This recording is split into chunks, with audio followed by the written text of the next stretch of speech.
સુરતના rural SP મયુર ચાવડાની પત્ની રીતુસિંહ ચાવડાની કારને પ્રહલાદનગર ટી સર્કલ પાસે અકસ્માત નડ્યો હતો। આ ઘટનાની જાણ થતાં ટ્રાફિક પોલીસે તપાસ હાથ ધરી આરોપીને પીધેલી હાલતમાં ઝડપી લીધો હતો।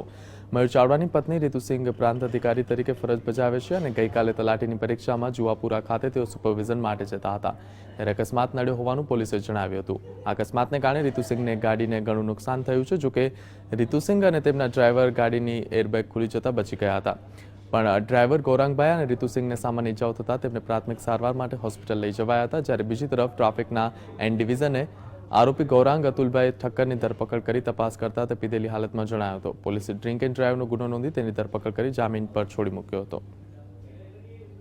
પ્રહલાદ ટી પાસે આવતા એક હોન્ડા સિટીના કાર જેનો નંબર છે GJ1 RK 9522ના ચાલક ગૌરવકુમાર અતુલભાઈ ઠક્કરનાએ પાછળથી ફરિયાદીની કારને ટક્કર મારી અને ટક્કર મારતા ફરિયાદીને ડાબા પગે ખભાના ભાગે ઈજા થઈ તથા સાથે તેમના સાહેબ બેઠેલા રીતુસિંહ ચાવડા સાહેબને પણ જમણી આંખે ઈજા થયેલી।